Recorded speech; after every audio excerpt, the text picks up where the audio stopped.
নমস্কার, আমি সুপর্ণা। আজ আমি আপনাদের শোনাবো শরদিন্দু বন্দ্যোপাধ্যায়ের লেখা গৌড় মল্লার পর্ব 2। যদি আমার গল্প পাঠ আপনাদের ভালো লাগে তাহলে লাইক করে দেবেন, শেয়ার করে দেবেন এবং অবশ্যই সাবস্ক্রাইব করে দেবেন। প্লিজ সাবস্ক্রাইব করে দেবেন। চলুন শুরু করা যাক।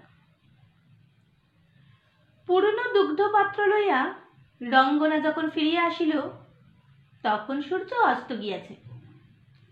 আকাশে শুক্ল নবমীর চন্দ্র কিরণজাল প্রস্ফুটিত করিয়া সূর্যের অভাব পূর্ণ করিয়া চেষ্টা করিতেছে। পলাশবনের মধ্যে আলো আঁধারের লুকোচুরি খেলা। রঙ্গনা দুগ্ধপাত্র মানবের সম্মুখে ধরিল।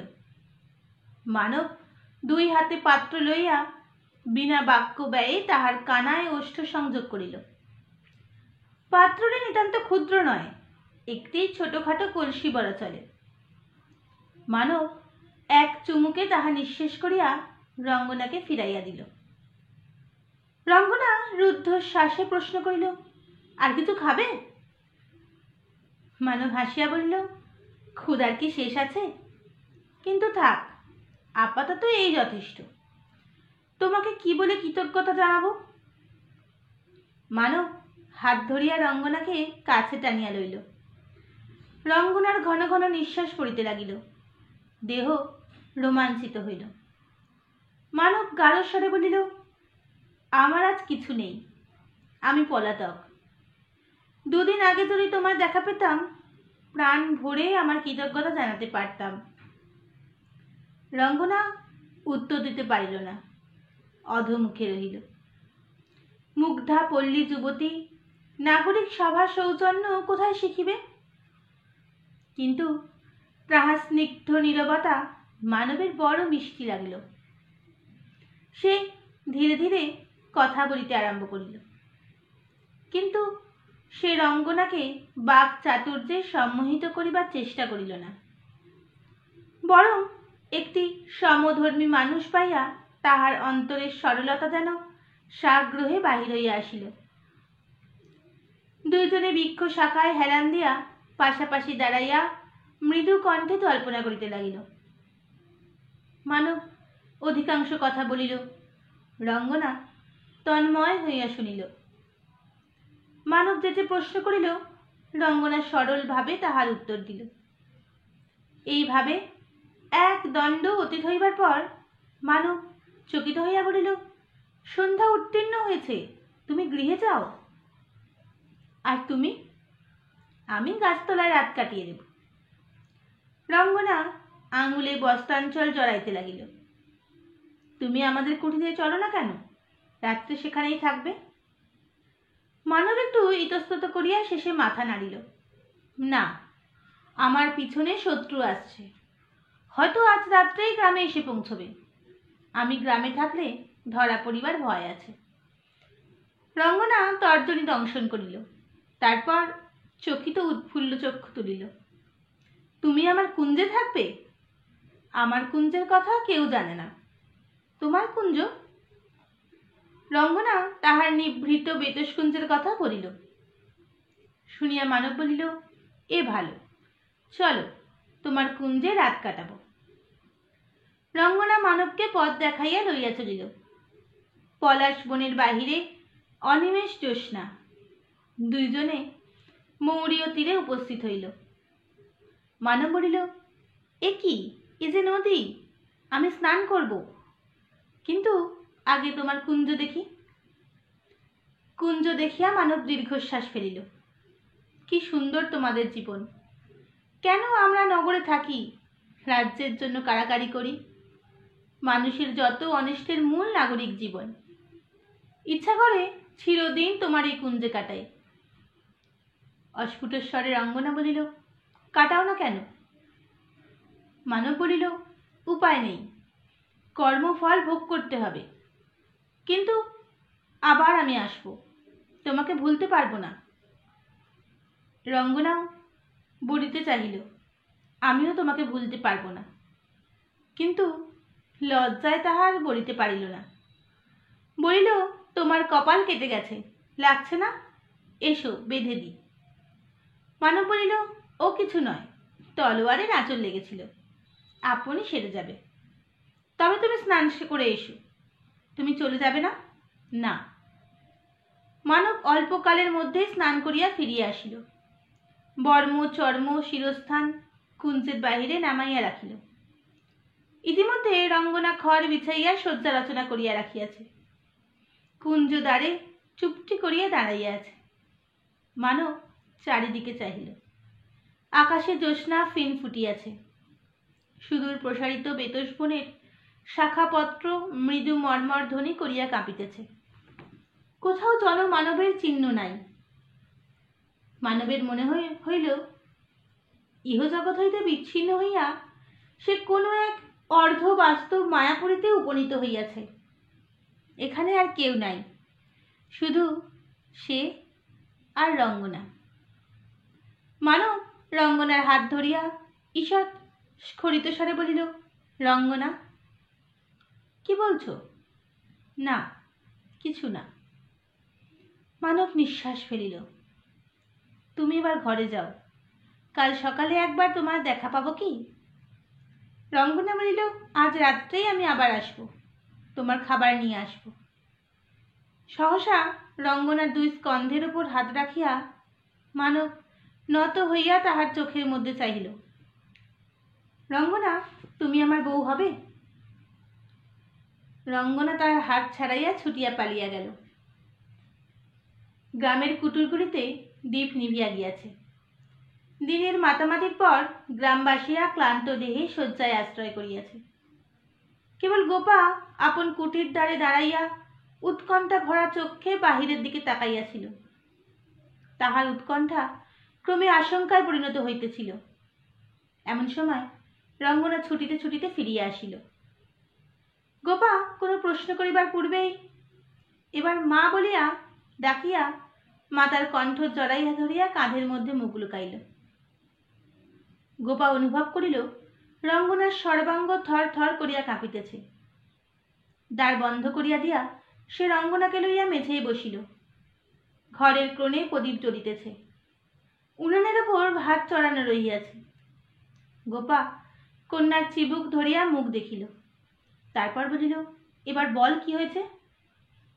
রঙ্গনা কিছুই বলিতে পারিল না, কেবল মুখ নিচু করিয়া ভয় ভঙ্গুর হাসিতে লাগিল। গোপা তখন একটি একটি প্রশ্ন করিয়া সব কথা বুঝিয়া লইল।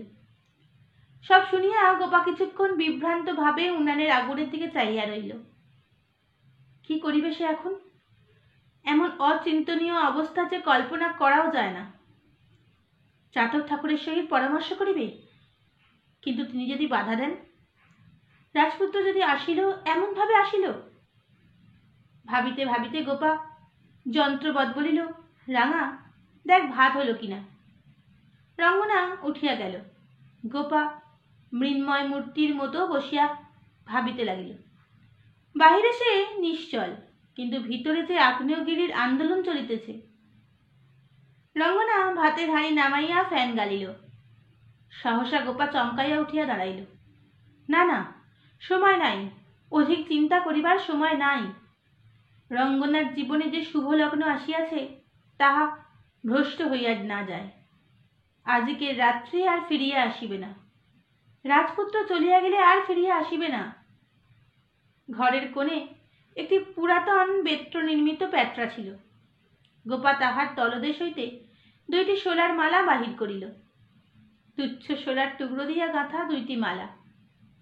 গোপার নিভিয়ে যাওয়া যৌবনের স্মৃতি, এক রাত্রির স্মৃতি। গোপার দুই চক্ষু ভরিয়া জল আসিল, কিন্তু সময় নাই। স্মৃতির মালা গলায় পড়িয়া কাঁদিবার সময় নাই। আর একটি অভাবনীয় রাত্রি উপস্থিত হইয়াছে। হয়তো আজকের রাত্রে 19 বছর আগের আরেকটি রাত্রির সমাবর্তন তিথি। কালচক্র এক পাক ঘুরিয়া আসিয়াছে। গোপা রঙ্গনাকে কাছে টানিয়া লইয়া তাহার কানে কানে দ্রুত হর্ষকণ্ঠে উপদেশ দিতে লাগিল। যে সকল কথা মেয়েকে আজ পর্যন্ত বলে নাই, তাহা বলিল, লজ্জা করিল না। লজ্জার সময় কই। তারপর ছুটিয়া গিয়া ভাত বাড়িতে বসিল। দুপুরের রান্না মৌরলা মাছ ছিল। তপ্ত ভাতে ঘি ঢালাইয়া গোপা পাত্র রঙ্গনার হাতে দিল। রঙ্গনার মণিবদ্ধ হইতে শোলার মালা দুটি দুলিতেছে। সে দুই হাতে আহার্যের পাত্র লইয়া চুপি চুপি কুটির হইতে বাহির হইল। বিচিত্র অভিসার যাত্রা। কাব্যে পুরাণে এরূপ অভিসারের কথা লেখে না, কিন্তু ইহাই হয়তো সত্যকার অভিসার। বেতাসকুঞ্জে তৃণশয্যায় মানব ঘুমাইয়া পড়িয়াছিল। মাথার ওপর চাঁদ বেতাসকুঞ্জের বিরল পত্র শীর্ষ হইতে ভিতরে উকি জিতেছিল। মানবের ঘুমন্ত মুখ ও প্রশান্ত নগ্ন বক্ষের ওপর ক্রিয়া করিতেছিল। তাহার বাহুতে সোনার অঙ্গদের ওপর ছিকমিক করিতেছিল। রঙ্গনা নিঃশব্দে কুঞ্জে প্রবেশ করিল। মানবের পাশে বসিয়া তাহার জ্যোৎস্না নিষিক্ত সুপ্ত মুখ দেখিতে লাগিল। রাজপুত্র, আমার রাজপুত্র। রঙ্গনার বুকের মধ্যে শোণিত নৃত্যের উন্মাদনা, রোমে রোমে হর্ষোল্লাস। মাথায় কবরই আপনি শিথিল হইয়া পিঠের উপর এলিয়া পড়িল। সে সন্তর্পণে অতি লঘুভাবে একটি আতপ্ত করতল মানবের বুকের উপর রাখিল। মানব চমকিয়া উঠিয়া বসিল। রঙ্গনাকে দেখিয়া তাহার মুখের একটি তন্দ্রা মুগ্ধ হাসি ফুটিয়া উঠিল। সে রঙ্গনাকে দুই হাতে বুকে টানিয়া লইয়া জড়িত স্বরে বলিল, আমার বউ। চক্ষু মুদিয়া রঙ্গনা নিস্পন্দ হইয়া রহিল। বিপুল রভ রসারসের প্লাবনে তাহার সম্বিত ডুবিয়া গেল। লজ্জার বাহ্য বিভ্রম বিলাস সে শেখে নাই। শিথিল দেহে অনুভব করিল মানব তাহার অধরে চুম্বন করিতেছে। আতপ তাপিতা ধরণী যেমন ঊর্ধ্বমুখী হইয়া বৃষ্টির চুম্বন গ্রহণ করে, তেমনি ভাবে রঙ্গনা মানবের চুম্বন গ্রহণ করিল। মানব চুম্বনের সঙ্গে সঙ্গে গদ গদ কণ্ঠে তাহার নাম ধরিয়া ডাকিতেছে। ক্রমে রঙ্গনার সম্বিত ফিরিয়া আসিল। সহজ অশিক্ষিত লজ্জাও জাগরুক হইল। সে অস্ফুট স্বরে বলিল, ছেড়ে দাও। মানব বলিল, না, ছাড়ব না, তুমি আমার বউ। বউ? রঙ্গনার মনে পড়িল মা শিখিয়া দিয়াছিল কি কি বলিতে হইবে। সে চোখ খুলিয়া মানবের মুখের পানে চাহিল। মানবের মুখ দেখিয়া আবার সব গোলমাল হইয়া গেল। কিন্তু মা বলিয়া দিয়াছে কথাগুলি বলিতেই হইবে। রঙ্গনা চুপি চুপি বলিল, তোমার তো আরো বউ আছে।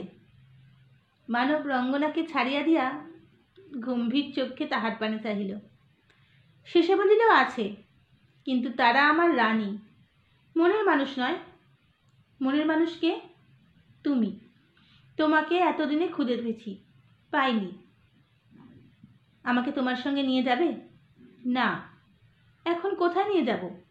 যদি রাজ্য রক্ষা করতে পারি, ফিরে এসে তোমায় নিয়ে যাব, শপথ করছি। অতঃপর রঙ্গনার শেখানো বুলি ফুরিয়া গেল। মা আরও অনেক কথা শিখাইয়া দিয়াছিল, কিন্তু তাহা আর সে মনে করিতে পারিল না। কিন্তু কি হবে মনে করিয়া? তাহার রাজপুত্র ক্ষুদিত তৃষিত নেত্রে তাহার পানে চাহিয়া আছে। ব্যাকুল অনুরাগে রঙ্গনার নিঃশ্বাস দ্রুত বহিল। সে কম্পিত হস্তে একটি শোলার মালা রাজপুত্রের গলায় পরিয়া দিল। অন্য মালাটি মানব রঙ্গনার গলায় দিল। মোহবিহুবল রাত্রি, নব অনুভবের বিস্ময় পুলক ভরা বাসব রজনী। দুজনে দুজনের মুখে অন্ন দিল, চুম্বন দিল।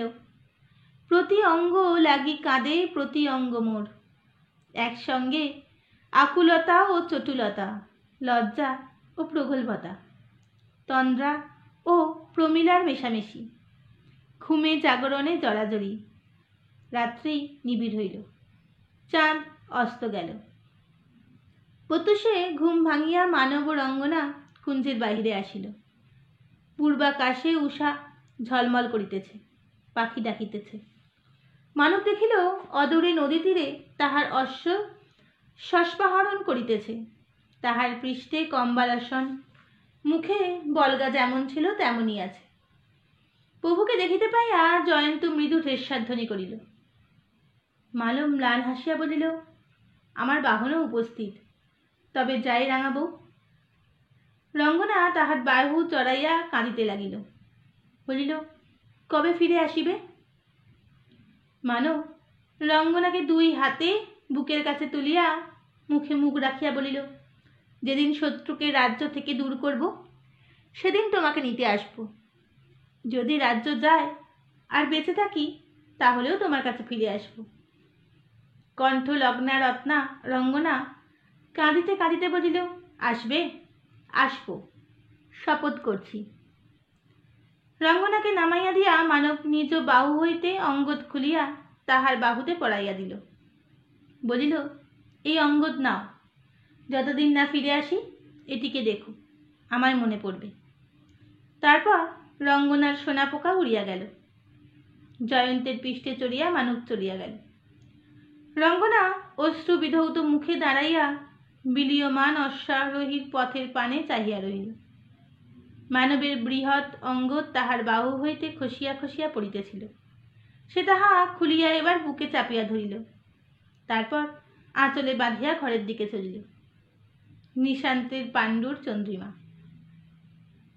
দিবা অনুমান 1 প্রহর সময়ে ইক্ষুযন্ত্রে আখ মরাই কার্য সবে মাত্র আরম্ভ হইয়াছে। এমন সময় একদল সৈন্য হুম হুম শব্দ করিয়া বেতগ্রামে ঢুকিয়া পড়িল। গ্রামের পুরুষেরা ভয় পাইল বটে, কিন্তু পলায়ন করিল না। যুবতী মেয়েরা কতক আখের ক্ষেত্রে কতক বিতর্পণে লুকাইল। গত 30 বছর ধরিয়া সে যুদ্ধ বিগ্রহ চলিতেছে, তাহাতে শত্রু সৈন্য একবারও গৌড়ের মাটিতে পদার্পণ করিতে পারে নাই সত্য, কিন্তু নানা লোকের মুখে নানা লোমহর্ষ কাহিনী শুনিয়া গ্রামবাসীদের মনে বিজয়োন্মত্ত সৈন্যদলের স্বভাব চরিত্র আচার ব্যবহার সম্বন্ধে একটা বিভীষিকাপূর্ণ ধারণা জন্মাইয়াছিল। সৈন্যদল কিন্তু সংখ্যায় বেশি নয়, মাত্র 20-25 জন পদাতিক, হাতে ঢাল সরকি। ইহারা ভাস্কর বর্মার দলের সৈন্য। গতকাল যুদ্ধ জিতিয়া ভাস্কর বর্মা সদল বলে কর্ণসুবর্ণের অভিমুখে ধাবিত হইয়াছিলেন। ইহারা সেই বিশাল বাহিনীর একটি বিচ্ছিন্ন প্রশাখা। সৈন্যদল প্রথমেই জানিতে চাইল গৌড়ের রাজা বা তৎস্থানীয় কেহ গ্রামে লুকাইয়া আছে কিনা। গ্রামবাসীরা এক বাক্যে বলিল, রাজা গজা কেহই এখানে নাই। অনুসন্ধান করিবার ছুতোয় কিছু লুটপাট করিবার ইচ্ছা সৈন্যদলের ছিল, কিন্তু তাহারা দলে ভারী নয়। গ্রামবাসীরা সংখ্যাগরিষ্ঠ তো বটেই, উপরন্তু বিলক্ষণ দৃষ্টপুষ্ট। সৈনিকদের অস্ত্র আছে সত্য, কিন্তু অমন 2-4টা সরকি বল্লম গ্রামেও আছে। সুতরাং তারা কোনো প্রকার উপদ্রব করিতে সাহস করিল না। প্রত্যেকে একটি একটি ইক্ষুদণ্ড লইয়া চিবাইতে চিবাইতে প্রস্থান করিল। সৈন্যদল চলিয়া যাইবার পর গুড় নির্মাণ কার্য স্বভাবতই শ্লথ হইয়া পড়িল। সকলে জটলা করিয়া জল্পনা করিতে লাগিল, কোথায় যুদ্ধ হইয়াছে, ইহারা কোন রাজার সৈন্য, বাইরের শত্রু ঘরে প্রবেশ করিয়াছে, এখন আত্মরক্ষার উপায় কি? গৌড়ের রাজা কি রাজ্য ছাড়িয়া পলাতক? মধ্যাহ্নকালে গোপা অলক্ষিতে দেবস্থানে গেল।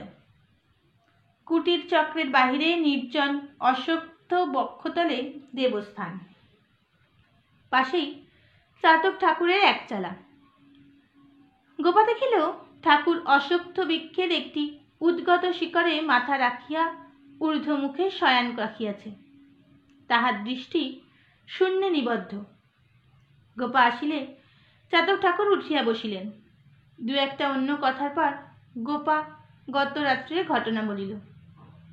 চাতক ঠাকুর অবহিত হইয়া শুনিলেন। গোপা নীরব হইলে তিনি একবার চোখ তুলিয়া তাহার পানে সপ্রশ্ন দৃষ্টি নিবদ্ধ করিলেন। গোপা তাহার চোখের প্রশ্ন বুঝিয়া নীরবে সম্মতিসূচক ঘাড় নাড়িল। ঠাকুর তখন দীর্ঘকাল চিন্তা করিয়া বলিলেন, একথা চেপে রাখা চলবে না, গায়ের সকলকে জানিয়ে দেওয়া ভালো। গোপা বুঝিল ঠাকুর কি ভাবিয়া কথা বলিলেন। সে বলিল, আপনি যা ভালো বোঝেন। ঠাকুর নিঃশ্বাস ফেলিয়া বলিলেন, আমি যা দেখেছিলাম তা মিথ্যে নয়, কিন্তু ভেবেছিলাম একরকম হলো একরকম। যাক, যা হবার তা হয়েছে। সব তো মনের মতো হয় না। গোপাবউ, হয়তো ভালোই হবে, রাঙা রাজপুত্র ফিরে আসবে। কিন্তু কিন্তু কি ঠাকুর? আমার মন বলছে বড় দুঃসময় আসছে। শুধু তোমার আমার নয়, আমরা তো খড়কুটো। সারা দেশের দুঃসময়। ঝড় উঠেছে, রাজার সিংহাসন ভেঙে পড়বে, মন্দিরের চূড়া খসে পড়বে, সব ওলট পালট হয়ে যাবে। ভীত হইয়া গোপা বলিল, দিন দুঃখীদের কি হবে ঠাকুর? ঠাকুর বলিলেন, যদি কেউ রক্ষা পায় দিন দুঃখীরাই পাবে। জানো গোপাবউ, যখন কালবৈশাখী আসে তখন তাল গাছ শাল গাছ ভেঙে পড়ে, কিন্তু বেতস লতার মতো যারা নুয়ে পড়ে তারা বেঁচে যায়। সন্ধ্যার প্রাক্কালে কয়েকজন গ্রাম বৃদ্ধ মহত্তর মহাশয়ের কুটির মণ্ডপে পাটি পাতিয়া বসিয়াছিলেন। প্রাতঃকালের আকস্মিক সৈন্য সমাগমের আলোচনা হইতেছিল। এমন সময় চাতক ঠাকুর তাহাদের মধ্যে আসিয়া বসিলেন। আলাপ আলোচনা চলিতে লাগিল। আজ শশাঙ্কদেব বাঁচিয়া নাই, তাই শত্রুর এত সাহস। মানব কি সত্যই যুদ্ধে হারিয়া পলায়ন করিয়াছে?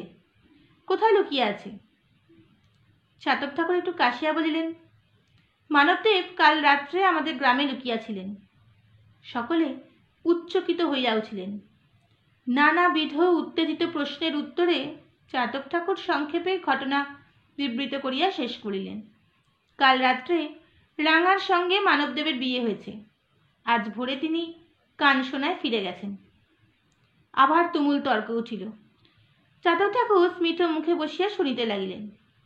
অবশেষে এক বৃদ্ধ সন্নিগ্ধভাবে তাহাকে প্রশ্ন করিল, তুমি এত কথা জানলে কোথা থেকে ঠাকুর? রাজা রাঙাকে বিয়ে করেছে, তুমি চোখে দেখেছ? চাতক ঠাকুর শান্ত স্বরে একটি মিথ্যা কথা বলিলেন, আমি বিয়ে দিয়েছি। সে রাত্রে দেবস্থানে ফিরিবার পথে ঠাকুর গোপাকে চুপি চুপি বলিয়া গেলেন, গোপাবউ, রাঙার সিঁথিতে সিঁদুর দিও, আর যদি কেউ জানতে চায় বলো আমি রাঙায় বিয়ে দিয়েছি।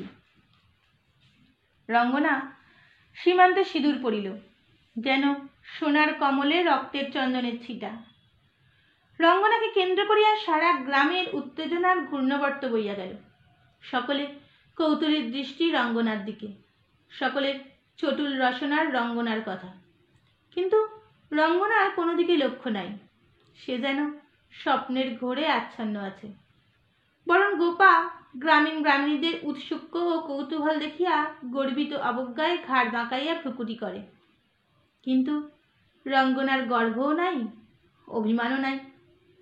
সে তন্দাচ্ছন্নের ন্যায় নদীতে স্নান করিতে যায়।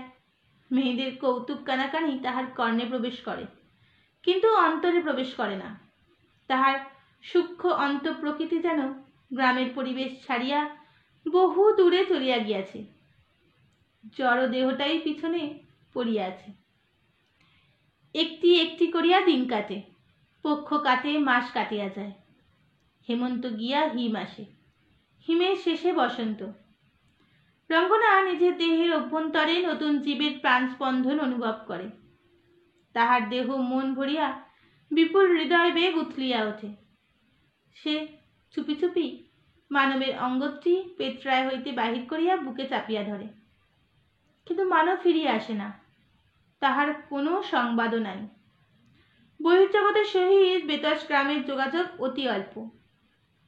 সেই যে একদল শত্রু সৈন্য আসিয়াছিল, তারপর বাহির হইতে আর কেহ আসে নাই। গ্রামিকের কেহ কেহ কদাচ বাহিরে গিয়া কিছু সংবাদ সংগ্রহ করিয়া আনে। সেই সংবাদও পাকা খবর নয়, জনশ্রুতি মাত্র। কর্ণসুবর্ণ পর্যন্ত যাইবার সাহস কাহারও নাই। সেখানে নাকি মারামারি কাটাকাটি চলিতেছে, রক্তের স্রোত বহিতেছে। কোনো এক ভাস্কর বর্মা নাকি গৌড় দেশ গ্রাস করিয়াছে। মানবদেবের কথা কেহ জানে না। সে মরিয়াছে কি বাঁচিয়া আছে তাহাও অজ্ঞাত। এই সকল কথা রঙ্গনার কানে পৌঁছায় না। কে পৌঁছাইবে? চাতক ঠাকুর জানেন, কিন্তু তিনি নীরব থাকেন। মাঝে মাঝে গোপা ব্যাকুল হইয়া তাহার কাছে উপস্থিত হয়। ঠাকুর তাহার প্রশ্ন এড়াইয়া যান। গোপার বুক দমিয়া যায়, কিন্তু সে নিজের আশঙ্কার কথা রঙ্গনাকে বলে না। আশায় বুক বাঁধিয়া থাকে। রঙ্গনা প্রত্যহ দ্বীপ্রহরে বেতসকুঞ্জে গিয়া শুইয়া থাকে। স্বপ্নালসার কল্পনায় নানা ক্রিয়া চলিতে থাকে। সে কল্পনায় শুনিতে পায় বহু দূর হইতে জয়ন্তের ক্ষুরধ্বনি আসিতেছে। সাদা ঘোড়ার পিঠে দীর্ঘ কান্তি আরোহী, দুর্বা হরিৎ প্রান্তের ওপর দিয়া অশ্বের মৃদু ক্ষুরধ্বনি ক্রমে কাছে আসিতেছে। ওই কুঞ্জের বাহিরে আসিয়া থামিল। রঙ্গনা চমকিয়া উঠিয়া বসে, বেতর শাখার ফাঁকে বাহিরে দৃষ্টি প্রেরণ করে, আবার নিঃশ্বাস ফেলিয়া শয়ন করে। বেতস্কুঞ্জে মন যখন বড় অধীর হয়, তখন রঙ্গনা মৌরির কিনারা ধরিয়া দক্ষিণ দিকে যায়। দক্ষিণের গ্রামের সীমান্তে একটি বৃদ্ধ চটিল ন্যাগ্রত বৃক্ষ দাঁড়াইয়া আছে। তাহার ঘন শীতল ছায়াতলে বসিয়া অপলক নেত্রে দূরের পানে চাহিয়া থাকে। দূরের মাঠের শেষে বন আরম্ভ হইয়াছে। বনের শেষে নাকি আবার মাঠ আছে, তারপর কর্ণসুবর্ণ নগর। কত বিস্তীর্ণ এই পৃথিবী! এই পৃথিবীর অন্য প্রান্ত হইতে একটি মানুষ কি আসিবে? কিন্তু সে যে আসিবে বলিয়া গিয়াছিল, কেন আসিবে না? কবে আসিবে? এইভাবে বসন্ত ফুরাইয়া গেল। রঙ্গনা যখন প্রায় পূর্ণগর্ভা, তখন একটি ঘটনা ঘটিল। রঙ্গনার জীবনে যাহা দৃঢ়তম অবলম্বন ছিল, তাহা হঠাৎ খসিয়া গেল। গোপা একদিন অপরাহ্নে শিকড় বাকড় অন্বেষণে গ্রামের বাহিরে মাঠের দিকে গিয়াছিল। মাঠে এক বেদিয়া রমণীর সহিত তার সাক্ষাৎ হইল। বেদিয়ারা সাপ ধরে যত্রতত্র সাপের খেলা দেখিয়া বেড়ায়। জাঙ্গলিক বিষ বৈদ্যের কাছে সাপের বিষ বিক্রয় করে, আবার টুকটাক মন্ত্রসৌধি জানে, গুপ্তচরেরও কাজ করে। বেদিনীর সহিত গোপার অনেকক্ষণ ধরিয়া কথা হইল। কি কথা হইল তাহা কেহ জানিল না। সন্ধ্যার সময় গোপার কুঠিরে ফিরিয়া আসিল। রঙ্গনা লক্ষ্য করিল না, তাহার মুখ কালীবর্ণ, হাত পা কাঁপিতেছে। গোপা আহার না করিয়া শুইয়া পড়িল। স্বভাবতই সে আজকাল কম কথা বলে, আজ একটিও কথা বলিল না। গভীর রাত্রে গোপা ত্রাস দিয়া জ্বর আসিল। প্রচণ্ড তাপ, গা পুড়িয়া যাইতেছে, চক্ষু জবা ফুলের ন্যায় রক্তবর্ণ। এই মারণাত্মক জ্বর আর নামিল না। দুদিন অঘরে অচৈতন্য থাকিবার পর গোপার প্রাণ বিয়োগ হইল। মরণের পূর্বে কিন্তু সে একবার মুখ খুলিল না, একটি বাক্য নিঃসরণ করিল না। বেদিনীর মুখে যে ভয়ঙ্কর সংবাদ সে শুনিয়াছে, তাহার ইঙ্গিত পর্যন্ত দিল না। গ্রামবাসীরা মৃত্যু মুহূর্তে বিবাদ বিসংবাদ মনে রাখিল না। মৌরির তীরে লইয়া গিয়া গোপার অন্ত্যেষ্টি করিল। তাহার দেহ ভস্মে হইয়া মৌরির জলে মিশিল। গোপার জীবনজ্বালা চুড়াইল। গ্রামের কেহ কেহ গোপাকে বেদিনীর সহিত মাঠে কথা কইতে দেখিয়াছিল। তাহারা বলা বলি করিতে লাগিল, বেদিনীই টুকটাক করিয়া গোপাকে মারিয়াছে। মৃত্যুর যে অন্য কারণ থাকিতে পারে, তাহা কেহ ভাবিল না। গোপার জন্য অবশ্য কেহ শোক করিল না, কিন্তু রঙ্গনার প্রতি অনেকেরই মন সদয় হইল। গ্রামের বিবাদ ছিল গোপার সঙ্গে, কারণ গোপা ছিল মুখরা প্রখরা। রঙ্গনার স্বভাব মায়ের মতো নয়, সে নমনীয়া মৃদু স্বভাবা। সে অপরূপ রূপসী, তার উপর রাজবধূ। হোক এক রাত্রির বধূ, তবু রাজবধূ। কে বলিতে পারে, হয়তো মানবদেব কোনোদিন ফিরিয়া আসিবে, রঙ্গনাকে চতুর্দোলায় তুইয়া লইয়া যাইবে। গ্রামবাসীদের মন তাহার প্রতি প্রসন্ন হইল। গোপা যেন মরিয়া তাহাকে জাতে তুলিয়া দিয়া গেল। মাতার মৃত্যুর পর দুদিন রঙ্গনা ভূমিশয্যা ছাড়িয়া উঠিল না।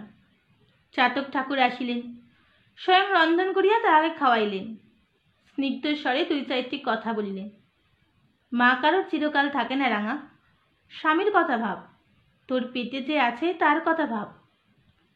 রঙ্গনা মনে বল পাইল, মা চলিয়া গিয়াছে, কিন্তু ঠাকুর আছেন। না, সে সাহস হারাইবে না, হাল ছাড়িয়া দিবে না। যেজন আসিবে বলিয়া চলিয়া গিয়াছে, তাহার জন্য প্রতীক্ষা করিবে। অনাগত জীবন কণিকার জন্য প্রস্তুত থাকিবে। রঙ্গনার জীবনযাত্রা আবার পূর্ববৎ চলিতে লাগিল। কুটিরে সে একা, কিন্তু ক্রমে তাহার অভ্যাস হইয়া গেল। পূর্বে মাতার আদেশে কাজ করিত, এখন নিজেই রন্ধন করে, নদীতে জল আনিতে যায়, সন্ধ্যায় চুল বাঁধে, সিঁথি ভরিয়া সিঁদুর পরে আর প্রতীক্ষা করে। চাতক ঠাকুর সময়ে অসময়ে আসিয়া তাহা দেখাশোনা করেন, গল্প করেন, জাতক পুরাণের উপাখ্যান বলেন। রাত্রে তাহার দেহলিতে আসিয়া শয়ন করেন। এইভাবে নিদাগ শেষ হইতে চলিল। সূর্য আদ্রা নক্ষত্রে সংক্রমণ করিল। একদিন সায়াহ্নে আকাশের দক্ষিণ হইতে কালো কালো মেঘ উঠিয়া আসিল। পুঞ্জ পুঞ্জ মেঘ দ্রুত আকাশ ঢাকিয়া ফেলিল। কুটির দেহলিতে রঙ্গনা তখন চুল বাঁধিয়া পিত্তলির থালিকা মুখের কাছে ধরিয়া সীমান্তে সিঁদুর পড়িতেছে। চাতক ঠাকুর অদূরে বসিয়া এক কৌতুককর কাহিনী বলিতেছেন। এমন সময় 10 দিক ধাঁধিয়া নীল বিদ্যুৎ ছলকাইয়া উঠিল। পরক্ষণে বিকট বজ্রনাদে আকাশ যেন ফাটিয়া পড়িল। রঙ্গনা হঠাৎ ভয় পাইয়া মাটির উপর উপুর হইয়া পড়িল। বজ্রের হুঙ্কার ধ্বনি প্রশমিত হইলে তীব্র ধারার বৃষ্টি আরম্ভ হইল। তখন রঙ্গনা মাটি হইতে পাংশু পাংশুর মুখ তুলিল। একবার ভয় বিস্ফারিত চক্ষে ঠাকুরের পানে চাহিল। তারপর টলিতে টলিতে উঠিয়া কুঠিরের কক্ষে প্রবেশ করিল। ঠাকুর তাহার ভয় বিস্ফারিত দৃষ্টির অর্থ বুঝিলেন। তিনি বৃষ্টির মধ্যে ছুটিয়া গিয়া আশেপাশের কুটির হইতে 2 জন স্ত্রীলোককে ডাকিয়া আনিলেন। 2 দণ্ডের মধ্যে রঙ্গনা সন্তান প্রসব করিল। বজ্র বিদ্যুতের হুড়ুক্ক ধ্বনির মধ্যে শিশু কণ্ঠের ক্ষীণ কাকুতি শোনা গেল। ঠাকুর দ্বারের বাইরে দাঁড়াইয়াছিলেন। উচ্চ কণ্ঠে প্রশ্ন করিলেন, কি হলো, ছেলে না মেয়ে? বদ্ধ দ্বারের উপার হইতে একটি স্ত্রীলোক বলিল, ছেলে। আহ্লাদে ঠাকুরের মন ভরিয়া উঠিল। তিনি 2 হস্ত সহর্ষে ঘর্ষণ করিতে করিতে নিজ মনেই বলিতে লাগিলেন, ভালো ভালো, আহা ভালো হয়েছে। রাজার ছেলে বজ্রের ভেরি বাজিয়া এসেছে। ওর নাম রাখলাম বজ্র। শশাঙ্ক দেবের পৌত্র, মানব দেবের পুত্র বজ্রদেব। ওর মায়ের নাম রেখেছিলাম, আবার ওর নাম রাখলাম। আহা বেঁচে থাক, মার কোল জুড়ে থাক। আকাশে ঘন দুর্যোগ, ধরণী পৃষ্ঠে বৃষ্টির লজাঞ্জলি বর্ষণ। মেঘের বেতান্তলে মর্দল ঝল্লবীর রণবাদ্য বাজিতেছে। আবার তরিলতার নিত্যবিলাস চলিয়াছে। সদ্যজাত শিশুর অদৃশ্য দেবতা যেন জন্মকালেই তাহার ললাটে ভবিতব্যের তিলক পরাইয়া দিলেন। স্থির জলাশয়ের মাঝখানে লুষ্ঠ নিক্ষেপ করিলে তরঙ্গচক্র উত্থিত হইয়া চারিদিকে ছড়াইয়া পড়ে। শৈবাল দল তালে তালে নাচিতে থাকে। কুমুদ কল্লার দুলিয়া দুলিয়া হাসে, তারপর আবার শান্ত হয়। বজ্রের জন্ম সংবাদ তেমনি ক্ষুদ্র বেতসগ্রামে আন্দোলন তুলিল বটে, কিন্তু তাহা স্থায়ী হইল না। রাজ সমাগম এবং রঙ্গনার বিবাহের ইতিহাস ইতিপূর্বেই পুরনো হইয়া গিয়াছে। বজ্রের জন্মের অপ্রত্যাশিত নতুনত্ব কিছু নাই। তাই এই ঘটনা লইয়া গ্রামের জল্পনা কল্পনা শীঘ্রই শান্ত হইল। গোপার মৃত্যুর পর গ্রাম্য রমণীদের মন রঙ্গনার প্রতি অনুকূল হইয়াছিল, কিন্তু একটি কারণে এই অনুকূলতা ঘনিষ্ঠতায় পরিণত হইল না। সে মেয়েরা রঙ্গনার সঙ্গে সখ্যিত্ব স্থাপন করিতে আসিল। রঙ্গনা তাহাদের সহিত সরলভাবে হাসিয়া কথা কইল, তাহাদের ছেলে দেখাইল, লজ্জিত নতমুখে তাহাদের রঙ্গ পরিহাস গ্রহণ করিল। কিন্তু তবু গ্রামের মেয়েরা অনুভব করিল রঙ্গনার গোটা মনটা যেন উপস্থিত নাই, যেন প্রত্যক্ষ জগতের সহিত তাহার নারীর যোগ ছিড়িয়া গিয়াছে। সর্বদাই যেন সে অন্যমনস্ক হইয়াছে, উৎকর্ণ হইয়াছে, দুরাগত পদধ্বনি শুনিবার চেষ্টা করিতেছে। যখন সে একাগ্র তন্ময় হইয়া ছেলের পানে চাহিয়া থাকে, তখনও মনে হয় সে ছেলেকে দেখিতেছে না। ছেলের মুখের চোখে অঙ্গ প্রত্যঙ্গে আর একজনের পরিচয় চিহ্ন খুঁজিতেছে। গ্রামের মেয়েরা বুঝিল রঙ্গনা থাকিয়াও নাই। রঙ্গনার প্রতি তাহাদের আকর্ষণ শিথিল হইয়া পড়িল।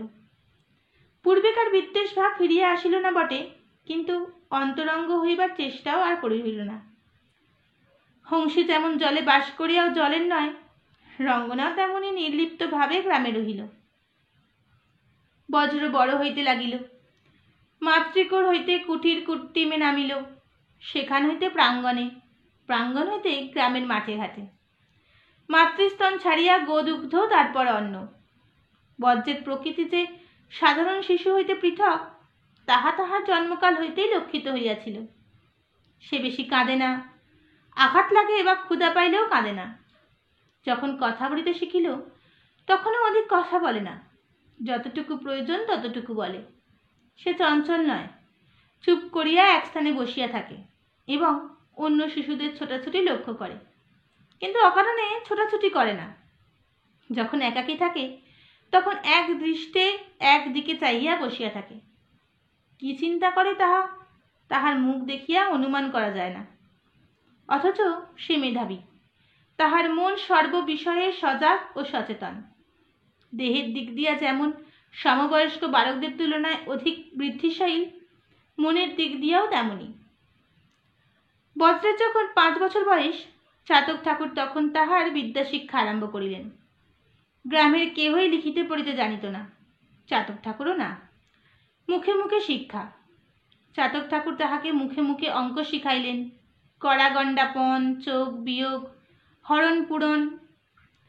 বজ্র দ্রুত শিখিল এবং যাহা শিখিল তাহা মনে করিয়া রাখিল।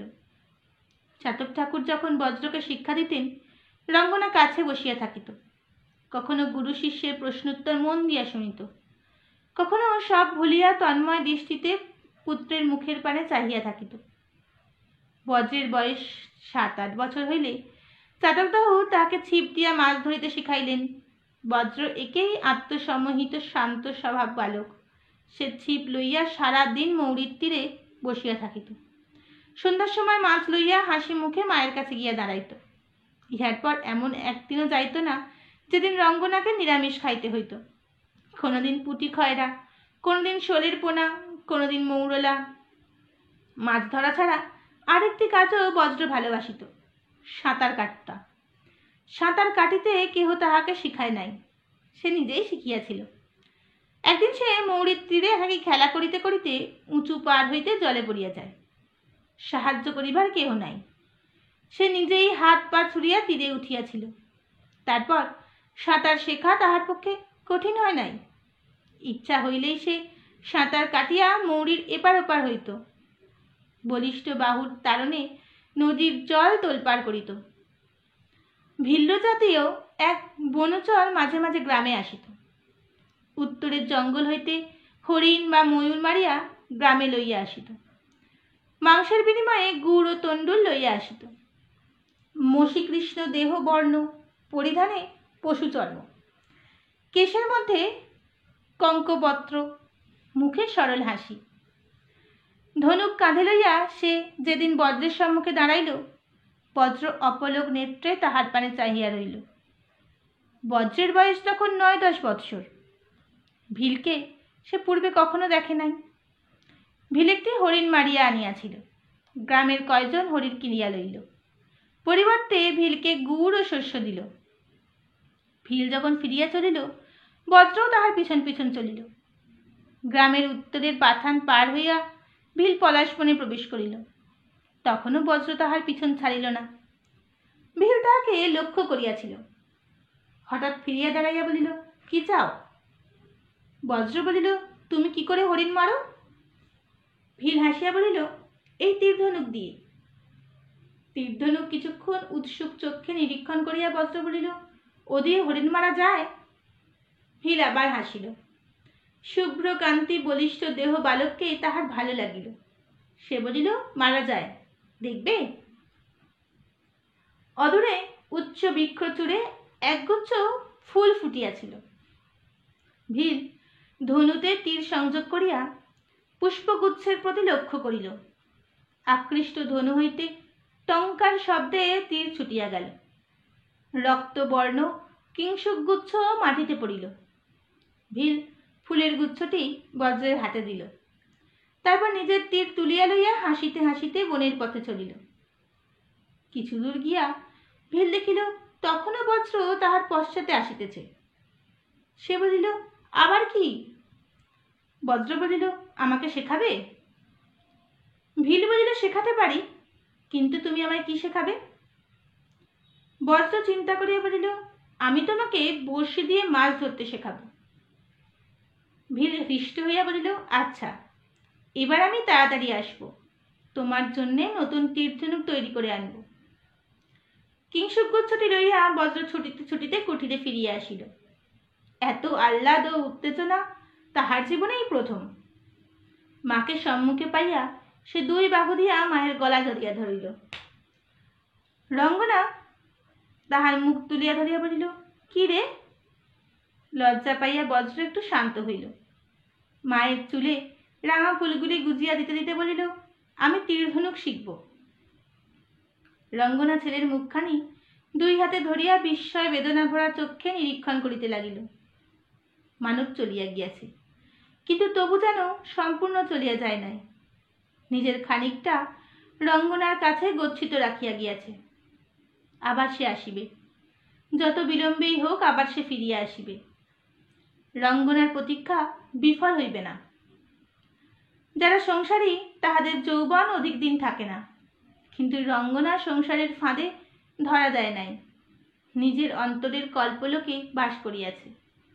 তাই কালের নখরাঘাত তাহার অঙ্গে লাগে নাই। এখনো তাহাকে দেখিলে মনে হয় যায় নববধূ। অনাঘ্রাণ পুষ্প, অসাদিত মধু। 10 বৎসর পূর্বেই সেই একটি হৈমন্ত রজনী যেন তাহার রূপ জৈনবয়কে বাঁধিয়া রাখিয়া গিয়াছে। দেহে মনে সে আর একদিনও বাড়ে নাই, কিন্তু কালচক্র ঘুরিতেছে, কাহার পক্ষে মন্থর, কাহার পক্ষে দ্রুত। রঙ্গনার প্রতীক্ষার এখন আর তরা নাই, অধীরতা নাই, কিন্তু ব্রজের জীবনে এই প্রথম এক নতুন আকর্ষণ আসিয়াছে। তাহার স্ত্রীর স্বভাবকেও চঞ্চল করিয়া তুলিয়াছে। কৈশোরের স্বাভাবিক অসহিষ্ণুতায় সে সারাদিন বনের কিনারায় ঘুরিয়া বেড়ায়। মধ্যরাত্রে ঘুম ভাঙিয়া ভাবে, কাল নিশ্চয় ভীল আসিবে। প্রায় 1 মাস পরে ভীল আসিল। নতুন তীরধনুক পাইয়া বজ্রের আনন্দের সীমা নাই। ভীল তাহাকে হাতে ধরিয়া তীর ছুড়াইতে শিখাইল। কি করিয়া তীরের পিছনে পুঞ্জ লাগাইয়া তীরের গতি সিধা করিতে হয় তাহা দেখাইয়া দিল। পরিবর্তে বজ্র ভীলকে বড়শি দিল এবং নদীতে মাছ ধরিবার কৌশল শিখাইল। দিনের শেষে বিদ্যার আদান প্রদান সম্পূর্ণ হইলে ভীল মহামূল্য বড়শি লইয়া চলিয়া গেল, আর বোঝ সে রাত্রে তীরধনুক পাশে লইয়া শয়ন করিল। অতঃপর ব্রজ উত্তরের বনে মৃগ অন্বেষণে ঘুরিয়া বেড়ায়। ক্রমে তাহার লক্ষ্য স্থির হইল। সে ময়ূর মারিল, হরিণ মারিল, উড়ন্ত পাখি তীর দিয়া মাটিতে ফেলিতে আর সমর্থ হইল। তারপর ভীল যখন মাঝে মাঝে আসিত, বজ্রের অব্রাত্য লক্ষ্যভেদ দেখিয়া প্রশংসা করিত, আরও নতুন কৌশল শিখাইয়া দিত। এইরূপ বিচিত্র পথে বজ্রের শিক্ষা দীক্ষা অগ্রসর হইল। দেহ ও মন দ্রুত পরিপুষ্ট লাভ করিতে লাগিল, কিন্তু ঋষদ গম্ভীর শঙ্কাকাঙ্ক্ষিণ্য শান্ত স্বভাবের পরিবর্তন হইল না। বজ্রের যখন 12 বছর বয়স, তখন একটি ব্যাপার ঘটিল। গ্রামে মধু নামে এক বালক ছিল। কুচ্চ শিখর, বৃহৎ মুন্ড, কৃষ্ণকায় বালক। বয়সে ব্রজ অপেক্ষা 2-1 বছরের জ্যেষ্ঠ। মধুর স্বভাব অতিশয় দুরন্ত ও কলহপ্রিয়। তাহার পিতা তাহাকে শাসন করিতে পারিত না। মধু তাহার সমবয়স্ক ও কনিষ্ঠ বালক বালিকাদের উপর অশেষ দৌরাত্ম্য করিত। তাহার দেহ বয়সের অনুপাতে বলিষ্ঠ, কেহ তাহার সহিত আঁটিয়া উঠিত না। বজ্রের সহিত গ্রামের কোনো বালকেরই বিশেষ ঘনিষ্ঠতা ছিল না, মধুরও ছিল না। মধু মনে মনে বজ্রকে ঈর্ষা করিত, কিন্তু তাহাকে ঘাঁটাইতে সাহস করিত না। দূর হইতে নিজের সাঙ্গপাঙ্গদের মধ্যে বজ্রকে ব্যঙ্গ ভরে রাজপুত্র বলিয়া উল্লেখ করিত। বজ্র কদাচিৎ শুনিতে পাইলেও তাহা গায়ে মাখিত না। রাজপুত্র সম্বোধনে কোনো গ্লানির ইঙ্গিত আছে তাহা সে বুঝিতে পারিত না। মধুর অত্যাচার উৎপীড়নে বিশেষ পাত্রী একটি মেয়ে ছিল, তাহার নাম গুঞ্জা। গুঞ্জা মধুর দুঃসম্পর্কের ভগিনী। শৈশবে পিতামাতাকে হারাইয়া সে মধুদের গৃহেই আশ্রয় পাইয়াছিল। গুঞ্জার বয়স 7 বৎসর, কিন্তু তাহাকে দেখিলে আরও অল্পবয়স্ক মনে হইত। ক্ষীণাঙ্গী, মলিন, তামার ন্যায় বর্ণ, মুখখানি তরতরে, চোখ দুটি বড় বড় ভাসা ভাসা, কিন্তু চোখে সর্বদাই প্রচ্ছন্ন আতঙ্ক। এই পরপালিতা অনাদৃতা মেয়েটিকে মধু নানাভাবে নিগ্রহ করিত। সে ছিল মধুর আজ্ঞাকারিণী দাসী। রাগ হইলে মধু তাহাকে মারিত, চুল ছিঁড়িয়া দিত। গুঞ্জা নীরবে সহ্য করিত। মধুর ক্রোধ হইতে তাহাকে রক্ষা করিবার কেহ ছিল না। একদিন সন্ধ্যাবেলা মধু তাহার অনুচর বালক বালিকাদের লইয়া মৌরির ওপর পাড়ের ওপর খেলা করিতেছিল। হঠাৎ কি কারণে ঝগড়া হইল। মধু গুঞ্জাকে সম্মুখে পাইয়া মারিতে আরম্ভ করিল। তারপর তাহার চুল ধরিয়া টানিতে টানিতে পাড়ের কিনারায় লইয়া গিয়া ঠেলা দিয়া নদীতে ফেলিয়া দিল। ব্রজ অদূরে মৌরির জলে ছিপ ফেলিয়া বসিয়াছিল। সে জলে লাফাইয়া পড়িয়া গুঞ্জাকে টানিয়া তুলিল। গুঞ্জার একটা হাত ভাঙিয়া গিয়াছে, কপাল কাটিয়া রক্ত পড়িতেছে। ভয়ে ও যন্ত্রণায় মূর্ছিত প্রায় অবস্থা। সে এক হাতে বজ্রের গলা জড়াইয়া ফুপাইয়া ফুপাইয়া কাঁদিতে লাগিল। ব্রজ তাকে তুলিয়া লইয়া পাড়ের উপর উঠিয়া আসিল। দলের ছেলে মেয়ে অধিকাংশই পলাইয়াছিল, দুই একজন মাত্র ছিল। ব্রজ গুঞ্জাকে মাটিতে নামাইয়া মধুর দিকে অগ্রসর হইল। তাহার গৌরবর্ণ মুখ লাল হইয়া উঠিয়াছে, দেহে স্নায়ু পেশি কঠিন। সে মধুর সম্মুখে গিয়া দাঁড়াইল। মধু হটিল না, ক্ষুদ্র আরক্ত চোখে হিংস্রতা ভরা বিদ্রুপ করিল। রাজপুত্র রাজপুত্র। ব্রজ মধুর গালে একটি বজ্রসম চড় মারিল।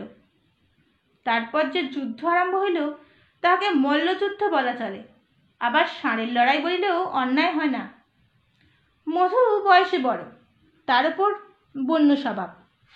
সে নখ দন্ত দিয়া সাপদের ন্যায় লড়াই করিতে লাগিল। ব্রজের দেহ ক্ষতবিক্ষত করিয়া দিল, কিন্তু শেষ পর্যন্ত বজ্রের সহিত পারিল না। বজ্রের দেহে পিতৃদত্ত অটল শক্তি ছিল, তাহাই জয়ী হইল। একদণ্ড যুদ্ধের পর মধু ভূমিশয্যা গ্রহণ করিয়া আর উঠিল না। তাহার দেহে আর নড়িবার শক্তি নাই। ব্রজ তখন যুদ্ধের মধ্যতায় জ্ঞান শূন্য। সে মধুর এক পা ধরিয়া টানিতে টানিতে নদীর পাড়ের দিকে লইয়া চলিল, উদ্দেশ্য জলে ফেলিয়া দিবে। ইতিমধ্যে গ্রামের কয়েকজন বয়স্ক ব্যক্তি উপস্থিত হইয়াছিল। চাতক ঠাকুরও আসিয়াছিলেন। তিনি গিয়া ব্রজের হাত ধরিলেন, বলিলেন, ছেড়ে দাও, যথেষ্ট হয়েছে। ব্রজ মধুকে ছাড়িয়া দিল। চাতক ঠাকুর তাহাকে হাতে ধরিয়া সরাইয়া লইয়া গেলেন। গুঞ্জা অদূরে মাটিতে পড়িয়া কাঁদিতেছিল। তাহার কাছে গিয়া জিজ্ঞাসা করিলেন, কি হয়েছিল? ব্রজ গুঞ্জার ঘটনা বিবৃত করিল। সকলে শুনিয়া বজ্রের সাধুবাদ করিল। মধুর দুশ্শীল দুর্দান্ত স্বভাবের জন্য কেহই তাহার প্রতি প্রসন্ন ছিল না। তাহার শাস্তিতে সকলে সন্তুষ্ট হইল। গুঞ্জার কান্না কিন্তু থামে না। চাতক ঠাকুর তাহাকেও ব্রজকে লইয়া দেবস্থানে গেলেন। বুড়ির গুয়া পান পাতা দিয়া গুঞ্জার ভাঙা হাত বাঁধিয়া দিলেন। হঠাৎ হাসিয়া বলিলেন, মধুমথন, বজ্র, আজ থেকে তোমার একটা নাম হলো মধুমথন। বজ্র কিন্তু হাসিল না। তাহার রক্ত অনেকটা ঠান্ডা হইয়াছে, কিন্তু মনের উষ্ণতা দূর হয় নাই। সে বলিল, ও আমাকে রাজপুত্র বলে কেন? চাতক ঠাকুর চকিত হইয়া তাহার পানে চাহিলেন। তারপর সহস্রে বলিলেন, তুমি রাজার ছেলে, তাই রাজপুত্র বলে। কিছুক্ষণ স্তব্ধ থাকিয়া বজ্র প্রশ্ন করিল, আমার পিতা কোথায়? চাতক ঠাকুর তাহার স্কন্ধে হাত রাখিয়া বলিলেন, বজ্র, তুমি এখন ছেলে মানুষ, তোমার পিতৃ পরিচয় এখন জানতে চেও না, যখন বড় হবে জানতে পারবে। বজ্র জিজ্ঞাসা করিল, কবে বড় হব, কতদিনে জানতে পারব? চাতক ঠাকুর বলিলেন, তোমার যখন 20 বছর বয়স হবে তখন জানতে পারবে, তোমার মা তোমাকে বলবেন। বজ্র আর প্রশ্ন করিল না, কথাটি মনের মধ্যে সঞ্চয় করিয়া রাখিল। সন্ধ্যার পর বজ্র ও গুঞ্জার হাত ধরিয়া নিজ কুটিরে লইয়া গেল। মাকে বলিল, মা, আজ থেকে গুঞ্জা আমাদের কাছে থাকবে। রঙ্গনা 2 হাত বাড়াইয়া গুঞ্জাকে কোলে টানিয়া লইল। সেই রাত্রে রঙ্গনার এক পাশে বজ্র, অন্য পাশে গুঞ্জা শয়ন করিয়া ঘুমাইল। গুঞ্জা বজ্রের গৃহেই রহিয়া গেল। তাহার মাতুর আপত্তি করিল না। চাতক ঠাকুর ব্যাপারটিকে সহজ ও স্বাভাবিক করিয়া দিলেন। আদর যত্ন ও ভালোবাসা পাইয়া গুঞ্জার স্ত্রী দিনে দিনে পরিস্ফুট হইয়া উঠিল। তাহার ভাঙা হাত জোড়া লাগিল। মলিন তামার মতো বর্ণ উজ্জ্বল মার্জিত তাম্র বর্ণে পরিণত হইল। চোখের শঙ্কাকাতর দৃষ্টি দূর হইল। একদিন কুটির প্রাঙ্গণে বসিয়া বজ্র ধনুকের নতুন ছিলা পড়াইতেছিল। গুঞ্জা আসিয়া পিছন হইতে তাহার গলা জড়াইয়া ধরিল, কানে কানে বলিল, মধুমথন। বজ্র তাহাকে টানিয়া সম্মুখে আনিল। কি বললে? গুঞ্জা বলিল, আমি তোমাকে মধুমথন বলে ডাকব। বজ্র হাসিল, বলিল, আমিও তোমাকে অন্য নামে ডাকব। গুঞ্জা বলে, ডাকবো না। উৎসুক চক্ষে চাহিয়া গুঞ্জা জিজ্ঞাসা করিল, কি বলে ডাকবে? গুঞ্জার মেঘবরণ চুল ধরিয়া টানিয়া বজ্র তাহার কানে কানে বলিল, কুচবরণ কন্যা। বজ্র যখন তীরধনুক লইয়া উত্তরের বনে শিকার করিতে যাইত, তখন গুঞ্জাও কদাচ তাহার সহিত থাকিত। দুইজনে হাত ধরাধরি করিয়া অরণ্যের রৌদ্র ছায়ায় ঘুরিয়া বেড়াইত, ছোটাছুটি করিয়া খেলা করিত। গুঞ্জা সঙ্গে থাকিলে শিকার বড় হইত না। গুঞ্জা শিকারে যাইতে ভালোবাসে, কিন্তু মৃত পশু পাখি দেখিলে তাহার কান্না আসে। তাহার কান্না দেখিয়া ব্রজ প্রথম প্রথম হাসিত, কিন্তু তারপর তাহার সম্মুখে প্রাণী হত্যা করিতে তাহার মন সরিত না। এইভাবে কৌমার অতিক্রম করিয়া তাহার একান্ত যৌবনে পদার্পণ করিল। বজ্রের যৌবন পরিণত দেহ হইল তাহার পিতার দেহের প্রতিকৃতি, তেমনি দৈর্ঘ্য প্রাণসার, বেত্রবৎ সাবলীল, হয়তো আরও একটু সুকুমার। পিতার পৌরসের ওপর মাতার লাবণ্য যেন স্নেহের প্রলেপ দিয়েছে। মাথায় গুচ্ছ গুচ্ছ কেশ স্কন্ধ পর্যন্ত নামিয়াছে। মুখে গুম্ফের সূক্ষ্ম ডোমরাজি কজ্জল রেখার ন্যায় মুখের শ্রীবর্ধন করিয়াছে। সে যখন ধনু স্কন্ধে লইয়া দাঁড়াইত, তখন তাহাকে দেখিয়া মনে হইত যে মহাভারতের অর্জুন, যে অর্জুন পাঞ্চাল রাজসভার মৃত্যু মৎস্য চক্ষু বিদ্ধ করিয়াছিল, সেই ভৎসাচ্ছিত তরুণ বন্যী। ব্রজের পাশে গুঞ্জাকে দেখাইত, শুভ্র রাজহংসের পাশে হেমবরণী চক্রাবাকির ন্যায়। শুধু নবযৌবনের স্ত্রী নয়, মনের সুখ ও ভালোবাসা গুঞ্জাকে লাবণ্যময়ী করিয়া তুলিয়াছিল। কৈশোরের নিত্য সাহচর্য যে স্নেহ প্রগল্ভ অন্তরঙ্গতা সৃষ্টি করিয়াছিল, যৌবনের অভ্যুদয়ে তাহাই নিবিড় আসক্তিতে ঘনীভূত হইয়াছিল। কিন্তু এই আসক্তির বাহ্য প্রকাশ কিছুই ছিল না। দুজনে প্রায় সর্বদাই একসঙ্গে থাকিত। দুইজনেই জানিত তাহাদের জীবন পরস্পরের অবিচ্ছেদ্যভাবে জড়াইয়া গিয়াছে, কিন্তু তবু কোনো দিন তাহাদের আচরণে কোনো বিহুলবতা প্রকাশ পায় নাই। একটিবার কেহ মুখ খুলিয়া বলে নাই, আমি তোমায় ভালোবাসি। কেবল একবার নিজেদের সম্পূর্ণ অনিচ্ছায় তারা বুঝিতে পারিয়াছিল যে আর তাহারা বালক বালিকা নয়। অকস্মাৎ যৌবনের তীক্ষ্ণ তপ্ত মাদকতায় স্বাদ পাইয়াছিল। যৌবন প্রাপ্তির পরে তাহারা একসঙ্গে শিকার করিতে যাইত। একদিন চৈত্র মাসে তাহারা কিরাতবেশী দেব মৈথুনের ন্যায় বনে বনে বিচরণ করিতেছিল। দ্বীপ্রহরের মন্থর বাতাস তরুচ্ছায়াতলে শীতল আর আতপতাপাকে উষ্ণ হইয়া বহিতেছে। পক্ক মধুকের গুরু সুগন্ধ বনভূমিকে আমোদিত করিয়াছে। পত্রান্তরাল হইতে বন কপটের ভীরু কুজন বৃন্তচ্যুত পুষ্পবল্লভের ন্যায় ঝরিয়া পড়িতেছে। মদলাস মধ্যাহ্নে বন প্রকৃতি যেন তন্দ্রাতুর। একটি উচ্চ বৃক্ষতলে আসিয়া ব্রজ ও গুঞ্জা দাঁড়াইল। ঊর্ধ্ব হইতে ঘন গুঞ্জন ধ্বনি আসিতেছে। উভয়ে মুখ তুলিয়া দেখিল, প্রায় 20 হাত উচ্চে একটি শাখা হইতে মধুচক্র ঝুলিতেছে। মৌমাছিরা অদূরস্থ মহুয়া গাছ হইতে মধু সংগ্রহ করিয়া আনিতেছে, তাহারই গুঞ্জন। বজ্র সপ্রশ্ন নেত্রে গুঞ্জার পানে চাহিল। গুঞ্জা স্মিত মুখে ঘাড় নাড়িল। তখন বজ্র তীর ধনুক লইয়া মৌচাক লক্ষ্য করিয়া তীর ছুড়িল। তীর মৌচাক বিদ্ধ করিয়া মধুলিপ্ত দেহে মাটিতে পড়িল। মৌমাছিরা বহু উদ্র হইতে আততায়ীতে লক্ষ্য করিল না, তাই বিশেষ বিচলিত হইল না। গুঞ্জা গাছের পাতা ছিঁড়িয়া পত্রপুট রচনা করিয়া মাটিতে রাখিল। চাক হইতে বিন্দু বিন্দু গাঢ় মধু ফলিত হইয়া তাহাদের পড়িতে লাগিল। পর্ণপুটে মধু সঞ্চিত হইলে দুজনে তাহা ভাগ করিয়া পান করিল। তারপর তৃপ্ত মনে আবার এদিকে চলিল। শিকার সন্ধানের কোনো ব্যগ্রতা নাই, একসঙ্গে ঘুরিয়া বেড়ানোই যেন একমাত্র উদ্দেশ্য। কিন্তু লক্ষ্যহীনভাবে ভ্রমণ করিবার পর গুঞ্জা বলিল, এসো কোথাও বসি। একটি ময়ূর ও 2-3টি ময়ূরী এক বৃক্ষের ঘন পল্লব ছায়াতলে বিশ্রাম করিতেছিল। তাহাদের আসিতে দেখিয়া সচকিতে উঠিয়া দাঁড়াইল। তারপর ত্রস্ত কেকাধ্বনি করিয়া বিপদ দিকে পলায়ন করিল। বজ্র দ্রুত ধনুতে তীর সংযোগ করিয়াছিল, কিন্তু গুঞ্জা তাহাকে হাতের ওপর হাত রাখিয়া বলিল, না।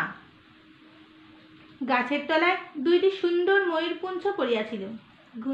গুঞ্জা তাহা তুলিয়া লইয়া হাসি মুখে বজ্রের হাতে দিল। বজ্র সেই 2টি হইতে চঞ্চল অংশ ছিঁড়িয়া লইয়া গুঞ্জার 2 কানে দুল পরাইয়া দিল। স্মিত মুখে বলিল, কুচবরণ কন্যা মেঘবরণ চুল, তোমার কানেতে কন্যা পিঞ্জের দুল।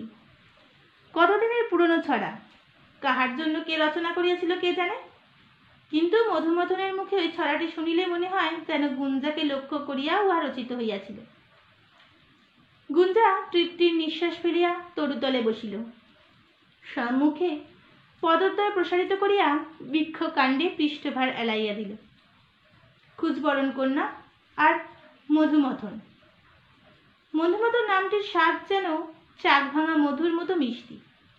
মধুর মাদকতার ন্যায় রক্তস্রোতে প্রবেশ করিয়া অনুরণিত হয়। মধুমথন। বজ্র ধনুর্বাণ মাটিতে ফেলিয়া অলস্য ভাঙিল। তারপর গুঞ্জার উরুর ওপর মাথা রাখিয়া তৃণশয্যায় অঙ্গ প্রসারিত করিয়া দিল। এইভাবে কিছুক্ষণ দুইজনের চোখে চোখ রাখ চাহিয়া রহিল। শান্ত নিরুদ্বেগ দৃষ্টি, নিস্তরঙ্গ মনের প্রতিবিম্ব। গুঞ্জার একটি হাত বজ্রের কেশগুচ্ছ লইয়া খেলা করিতেছিল। এবার গণ্ডের হাত বুলাইয়া একটি ইন্দ্রতলক মুছিয়া দিল।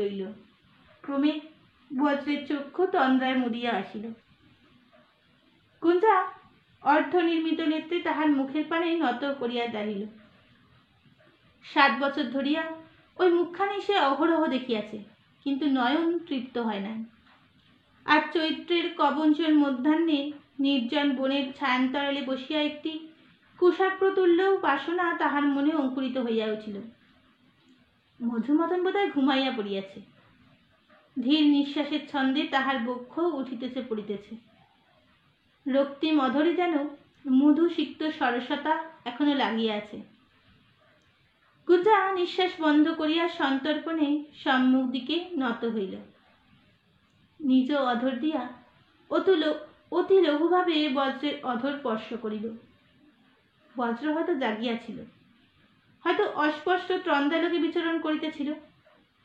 নিমেষের মধ্যে তাহার 2 বাহু গুজ্জার কণ্ঠ জড়াইয়া লইল। দীর্ঘকাল তাহারা অধর দৃঢ়ভাবে সংযুক্ত হইয়া রহিল। তারপর বজ্র চক্ষু মেলিয়া গুঞ্জাকে ছাড়াইয়া দিল। গুঞ্জার বক্ষ দ্রুত স্পন্দিত হইতেছে, অধর পাণ্ডুর বর্ণ। সে মুদ্রিত চক্ষে মাথাটি বৃক্ষ কাণ্ডে রাখিয়া ঊর্ধ্বমুখিনী হইয়া ঘন ঘন নিঃশ্বাস ফেলিতেছে লাগিল। কুচবরণ কন্যা। গুঞ্জা চক্ষু খুলিল না, কিন্তু তাহার মুখখানি ধীরে ধীরে আরক্তিম হইয়া উঠিল। এই সময় একটি কোকিল কাছে আসিয়া বসিল এবং বিস্ময় ফুল্ল কণ্ঠে ডাকিতে লাগিল, কু কু কু। বজ্র তীর বিরুদ্ধ উঠাইয়া দাঁড়াইল। গুঞ্জাকে পরম বিস্ময়ে ক্ষণেক নিরীক্ষণ করিয়া তাহার হাত ধরিয়া টানিয়া তুলিল। গুঞ্জা এবার বজ্রের চোখের পানে চোখ তুলাইয়া আবার নত বসিয়া পড়িবার উপক্রম করিল। তাহার মনে হইল তাহার দেহের অস্থিগুলা সব দ্রবীভূত হইয়া গিয়াছে, কিন্তু বজ্র তাহার হাত দৃঢ় মুষ্টিতে আকর্ষণ করিয়া তরুতল হইতে লইয়া চলিল। ঈষৎ শঙ্কিত কণ্ঠে বলিল, চল, মার কাছে ফিরে যাই। এই ঘটনার পর দুজনের মাঝখানে যে সূক্ষ্ম অথচ রহস্যমধুর লজ্জার একটি আবরণ পড়িয়া গেল, কিন্তু এই আবরণ তাহাদের মাঝে ব্যবধানের সৃষ্টি করিল না, বরং আরো নিবিড়ভাবে উভয়ের হৃদয় আকর্ষণ করিয়া দূরশ্রেষ্ঠ গ্রন্থিতে বাঁধিয়া দিল। বজ্র ও গুঞ্জার অনুরাগ প্রকাশ্য না হইলেও গ্রামের কাহারও অবিদিত ছিল না। সকলেই জানিত তাহাদের বিবাহ হইবে, কিন্তু দুজনেই প্রাপ্ত যৌবন, অথচ বিবাহের কোনো উদ্যোগ নাই। রঙ্গনা জল আনিতে নদীর ঘাটে যাইলে অন্যান্য স্ত্রীলোকেরা তাহাকে প্রশ্ন করিত, হ্যাঁ রাঙা, বেটার বিয়ে না দিয়ে তোর ঘরে বউ পেয়েছ, তা এবার বিয়ে দাও, আর কবে দেবে? রঙ্গনা হাসিয়া বলিত, আমি জানি না, ঠাকুর জানেন, তিনি বললেই দিয়ে দেব। ঠাকুরকে বলিলে তিনি কিছুক্ষণ অন্য মনে আকাশের পানে চাইয়া থাকিতেন, বলিতেন, আর 2 দিন যাক। এইভাবে বজ্রের জন্মের পর 19 বছর কাটিয়া গেল। বয়ঃপ্রাপ্তির পর বজ্র যেন কেবল শিকার করিয়া বেড়াইতে তাহা নয়, প্রয়োজনকালে গ্রামের যৌথ কাজকর্মেও যোগ দিত। নিজের সহজাত স্বতন্ত্র বজায় রাখিয়া সকলের সঙ্গে মেলামেশা করিত, মাঠে গিয়া একসঙ্গে কাজ করিত, ধানের সময় ধান রোপণ করিত, আখের সময় আখ মড়াই কার্যে সহযোগিতা করিত। কিন্তু এই 19 বছরে গ্রামের অবস্থা অল্পে অল্পে পরিবর্তন হইতেছিল। শুধু গ্রাম নয়, সমস্ত দেশের অবস্থাই বহতা নদীর ন্যায় ক্রমে নিম্নগামী হইয়াছিল। কোন দেশের অবস্থায় চিরদিন সমান থাকে না, কালভেদে তাহার পতন অভ্যুত্থান আছে। শশাঙ্কদেবের দীর্ঘ রাজত্বকালে গৌড় দেশে যে সম্পদ ও শ্রীর জোয়ার আসিয়াছিল, তাহার মৃত্যুর পর তাহাতে ভাটা পড়িয়াছিল। গৌড় রাজ্য লইয়া বিশেষ রাজশক্তির মধ্যে টানাটানি ছেঁড়াছেড়ি চলিতেছিল। তাহাতেও হয়তো সামগ্রিকভাবে দেশের জনগণের অধিক ক্ষতি হইত না, কিন্তু এই আন্তঃবিপ্লবের সঙ্গে বাহির হইতে এক প্রকাণ্ড আঘাত পড়িয়াছিল। সেই সময় সামুদ্রিক বাণিজ্য ছিল গৌড়বঙ্গের প্রাণ। এই সাগরের শম্ভু বা বাণিজ্য লক্ষ্মী সাগরে ডুবিতে আরম্ভ করিয়াছিল। চাতক ঠাকুর দেব বিশিষ্ট হইয়া যাহা দেখিয়াছিলেন তাহা মিথ্যা নয়। আরব দেশের সমরভূমিতে সত্যই ঝড় উঠিয়াছিল, এবং সেই বার্তরিক ক্ষিপ্ত বালুকণা সমুদ্রের ওপর দিয়া উড়িয়া আসিয়া গৌড় দেশের আকার সমাচ্ছন্ন করিয়া দিয়াছিল। সমগ্র দেশের সহিত ক্ষুদ্র বেতাসগ্রামও সেই ঘনায়মান দুর্দৃষ্টের অংশভাগী হইয়াছিল। গ্রামবাসীরা আর গ্রামের বাহিরে যায় না। কি জন্য যাইবে? গ্রামের গুড় বাহিরে বিক্রয় হয় না। স্বর্ণরৌপের প্রচলন দেশ হইতে ধীরে ধীরে লুপ্ত হইতেছে। দ্রাম্ভ কর্ষাপণ দিয়া কেহ আর সহজে পণ্য কেনে না। কড়ি এখন প্রধান মুদ্রা স্থান করি অধিকার করিয়াছে। যে লক্ষ্মী নারিকেল ফলাম্বুত আসিয়াছিলেন, তিনি আবার গজভুক্ত কম্পিঠ অলক্ষিতে অন্তরিত হইতেছেন। যেদিন বজ্রের বয়স 19 পূর্ণ হইল, সেদিন সায়ংকালে আকস্মাৎ নিধাগের আকাশ আচ্ছন্ন করিয়া নীল ঘনঘটা আবির্ভাব হইল। অশনি ও প্রভঞ্জনের রুদ্রতাণ্ডব শুরু হইয়া গেল, যেমন বজ্রের জন্মদিনে হইয়াছিল। গুঞ্জা স্বয়ংদোহ করিয়া বাথানে গিয়াছিল, সে সেইখানেই আটক পড়িল। বজ্র গিয়াছিল দেবস্থানে, চাতক ঠাকুরের এক চালায়। বজ্র ঠাকুরের জন্য কৃষ্ণসারের চর্ম হইতে অজিন প্রস্তুত করিয়াছিল, তাহাই ভক্তি ভরে ঠাকুরকে দিতে গিয়াছিল। তারপর উভয়ে বসিয়া লঘু জল্পনা করিতেছিল। দিনে দিনে দেশের অবস্থা কিরূপ দুর্গতির পথে চলিয়াছে তাহাই আলোচনা হইতেছিল। এমন সময় আকাশে দৈত্য দানবের মালসাট আরম্ভ হইল। বৎসরের এই সময় ঝড়ঝাপটা অপ্রত্যাশিত নয়, কিন্তু এই বছর এই প্রথম। চাতক ঠাকুর চকিতে বজ্রের পানে চাহিলেন, মনে মনে কি গণনা করিলেন। তারপর বলিলেন, দিন যায় না ক্ষণ যায়। বজ্র, আজ তোমার 19 বছর বয়স পূর্ণ হল। বজ্র ভোলে নাই, সে ঋজু হইয়া বসিয়া ঠাকুরের পায়ে চাহিয়া বলিল। শেষে বলিল, তাহলে 20 বছর বয়স হয়েছে? হ্যাঁ, হয়েছে।